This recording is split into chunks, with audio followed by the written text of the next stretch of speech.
Hi, my name's Emma. I'm the Head of Inpatient Services. And I'm Charlotte. I'm one of the community palliative care clinical nurse specialists here at the hospice. And we're here today to talk to you about how you can support someone coming back to work after they've been through a bereavement. So I think probably the first thing for me is acknowledging that somebody's come back from being off after a bereavement. And I think, just saying to them, I understand that you've had a hard time, and it's not easy coming back to work, and just wanted to check in and see how you are and let you know I'm here if you want to talk, but you don't have to if you don't want to. And just giving them that opportunity, really. Yeah, you're right. I think that's really important, is acknowledging when somebody comes back. But I think it's also important to pick the time that you're going to do that as well. Yeah. Is it going to be when that person first walks in to their shift, or are you going to pick a time, say a break time, where you've got a bit more time to sit down and have more of a conversation? Yeah. Making sure that maybe it's not in such a public place. There's not a lot of noise.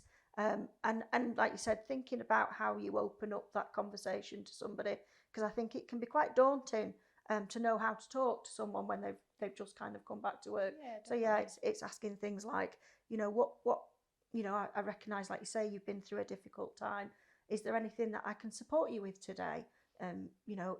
If you want to have a chat about it, I'm here, and try and pick a time to be able to do that. Yeah, you don't want to be getting somebody as they're going out the door. You want to make sure you've got time to actually listen to them when you're asking them if they're okay. Yeah.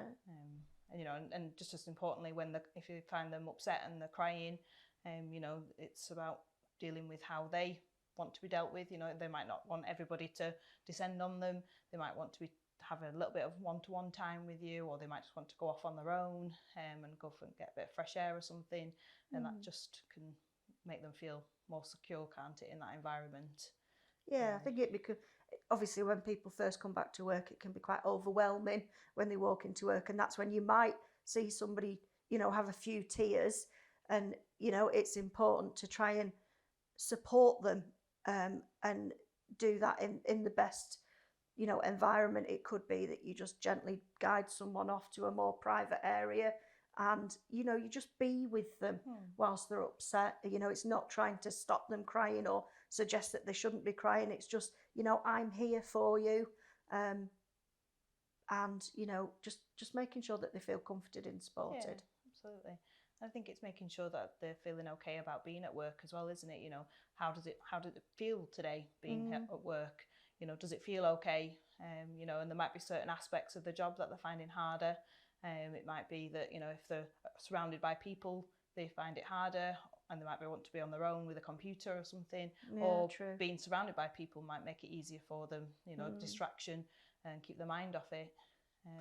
And I think we're good at acknowledging people when they first come back to work, but it's actually remembering that somebody may be struggling for a significant period of time. You could have somebody that's still struggling a few weeks or a few months later, and it's about regularly checking in.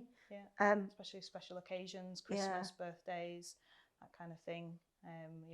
The anniversary of the death and things. A lot of people put a lot of pressure on that 12-month period and think that something, they're going to feel something, and it's important to make sure that they're supported around that time. Definitely. Yeah.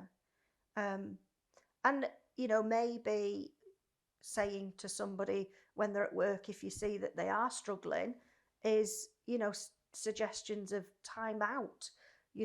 It's okay for you to step away from what you're dealing with, to go and get some fresh air, so that people don't feel overwhelmed and feel like they've just got to carry on with what they've got to do. They can actually step away and take some time away, just to gather their thoughts, or to ask someone to have a conversation.